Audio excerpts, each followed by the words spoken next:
semuanya, perkenalkan saya Winda Octavia dari kelas 4D dengan NIM 150 dari Program Studi Pendidikan Guru Sekolah Dasar Fakultas Keguruan dan Ilmu Pendidikan Universitas Veteran Bangun Nusantara.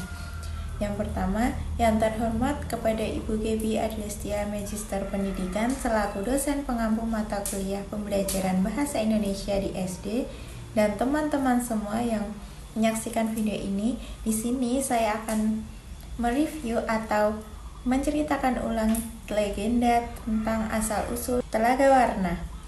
Simak videonya ya. Asal-usul Telaga Warna. Dahulu kala di sebuah kerajaan yang dipimpin raja dan ratu yang baik hati dan rakyatnya sangat ramah dan hidup sejahtera, tetapi mereka sedih karena sudah bertahun-tahun belum dikaruniai seorang anak.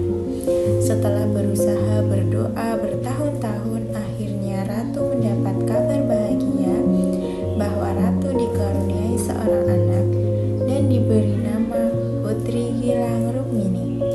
Putri tumbuh menjadi gadis yang sangat cantik.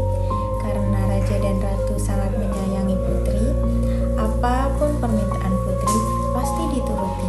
Akibatnya, Putri menjadi gadis yang sombong, boros, dan suka meremehkan orang lain.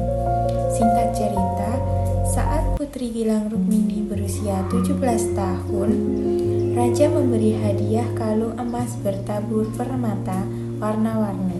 Tetapi Putri menolak karena menurutnya jelek. Dengan marah, Putri melempar kalung itu dan kalung pecah dan permatanya berhamburan. Rakyat yang melihatnya pun sedih. Tiba-tiba terdengar suara gaib, yang sombong pasti mendapat hukuman. Seketika tanah berguncang, hujan deras pun turun. Detik berikutnya pun istana tenggelam menjadi telaga. Akibatnya air telaga berubah menjadi warna-warni seperti permata kalung Putri yang pecah. Warna itu muncul karena kesedihan alam melihat kesombongan Putri. Sampai sekarang tempat ini disebut Telaga Warna yang sekarang berada di Bogor. Baik, yang selanjutnya adalah pesan moral yang terkandung dalam cerita asal-usul Telaga Warna, yaitu yang pertama, jangan pernah berlaku sombong. Sepintar dan sekaya apapun kita, tetap harus rendah hati. Yang kedua, selalu menghargai pemberian orang lain. Karena menolak dengan kasar bisa menyakiti hati yang memberi. Yang ketiga, jangan berlaku boros dan manja. Karena semua yang kita inginkan tidak harus terpenuhi. Manja dapat membuat kita tidak mandiri. Dan yang keempat, perbuatan buruk ada akibatnya. Kalau kita berlaku jahat dengan seseorang, maka seseorang pun akan marah dan alam pun ikut marah. Dan yang kelima, kasih sayang orang tua harus dibuktikan. Tidak hanya meminta, sebaliknya kita juga bersikap patuh dan selalu berterima kasih kepada orang tua. Dan yang selanjutnya, teknik membaca. Terdapat beberapa teknik membaca, khususnya pada teknik membaca sebuah dongeng. Yang pertama, teknik intonasi naik turun. Contohnya, intonasi turun saat bagian raja dan ratu berdoa. Intonasi turun. Dan yang kedua, suara tinggi saat bagian Putri marah dan melempar kalung. Yang kedua, teknik vokal karakter.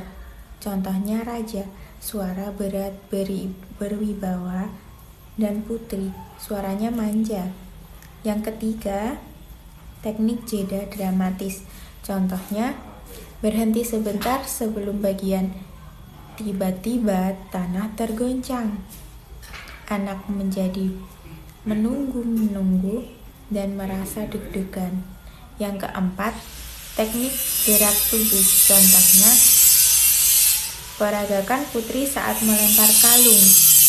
Gerakan tangan melambai-lambai saat kalimat istana terendam air.